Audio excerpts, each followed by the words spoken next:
Welcome, John, here on your own party. How is this for you? This is just amazing. It is. This is my third time in the Netherlands. Fourth time in the Netherlands, but my third time at Grijze Jager-reeks, and it just gets better and better and better every year. I'm amazed. You know, the people who turn up in their great outfits, and they're so welcoming. And is it only in the Netherlands that we organise this? Nothing like this in Australia.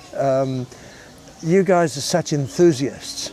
I love it. I said last year you're all mad, or last night, yeah, and it's true. But I mean, it's the other thing that is wonderful is, you know, if you have a look at this group over here. Yay! Beautiful girls. They're right? all girls. Yeah, that's why. I don't know. I'm delighted. I had when I was first starting, my American publisher, after the second year or so, said, "Have you got any ideas for books that girls would like?" And I said, "Yeah." And they said, "What?" And I said, "It's called The Ranger's Apprentice. Girls love it."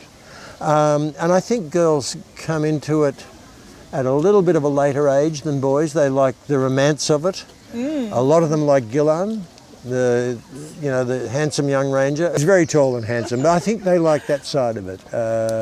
Not romance in terms of loving and kissing, but the romance of that age. Could you ever have dreamed of this success when you first started? No, because how it all started was with a series of stories for your son, right? Exactly, to get him reading, and then it was your daughter later on when 10 you years were later. Filing, He the said, stories. "Why don't you turn these into a book?" Exactly. I'd been writing books, trying to sell them, hadn't sold any for ages. I did these, and they were accepted, which was terribly exciting. I remember the day when I first heard I was going to be published in Australia, and I was just over the moon. And then I went through, getting the galleys and reading the proofs, and then I had this terrible day where I thought, what if nobody buys it? What if nobody likes it? It'll be so devastating, and that's why I'm so happy now. But from day one, yeah, pretty much took off. It was popular, right? Yeah, it took off. Yeah. 10 years exactly today. 10 right? years today, exactly. And this is after America and Australia, this is my third biggest market. You changed so many lives. If you look at all these people here, and you made so many children like reading because of these books. How does that make you feel? Unbelievably happy. But when I never thought that what I did would affect people. I thought, entertain them, that's all. But when I see the effect on kids, I spoke to a kid the other night, about 14, his mother said he's dyslexic.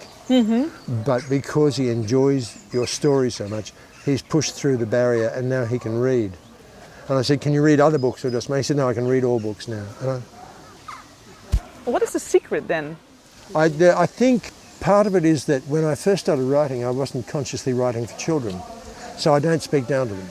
And I don't use small, easy words. Sometimes I'll have long words. And my editor from time to time says, "This is a bit of a difficult word." And I say, "Yeah, they can look it up." You'll learn words from reading. Yeah.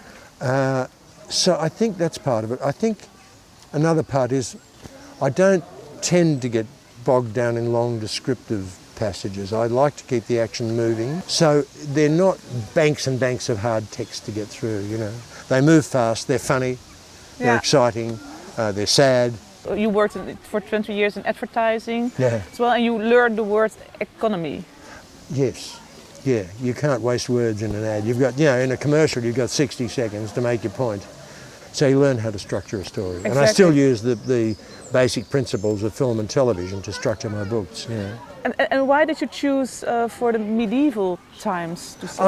Because when I wrote about Mike, I gave Will all of Mike's abilities, foibles and interests. Mike loved archery. Yes. Don't you ever get lost in your own stories? It's so complex. I do plan them. I don't just make them up as I go along. What I do is I plan the story out over about, say, 8 pages, and then I do a chapter by chapter breakdown. Okay. So I do 6 lines to each chapter. I allow about 40 chapters. And that means that I write a chapter every day. I work Monday to Friday and I write a chapter every day. 3 hours a day, right? Yeah, in the morning. Why do you think children like it so much to go back? It's more exciting. Yeah. And it's one of people often say, why did you make your Will an orphan? And the answer is because if he had parents, they wouldn't let him do all this stuff.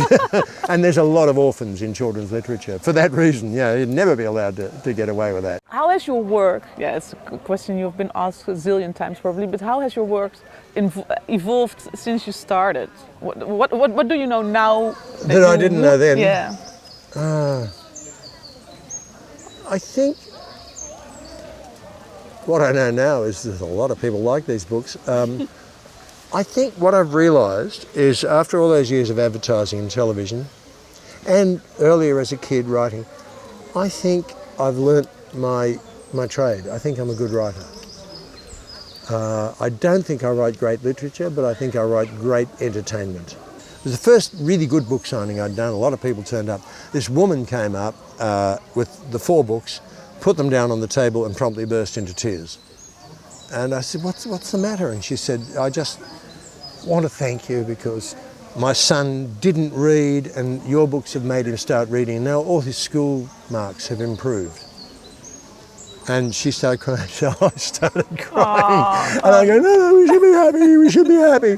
And I signed her books and she moved off. And I finished up and I was sitting there and this young girl in school uniform came back. I said, I know I've signed your books, did I misspell your name? And she said, no, I heard that woman, I wanted to tell you the same thing. All my school marks have improved since I've been reading your books. And I sat that night in my hotel room and I had a glass of scotch and I just thought, I had no idea I could change people's lives. And yet it's a repeating story that I get and I love it. Thank you so much. Thank you. 3 times in the Netherlands, yeah. Thank you. Thanks.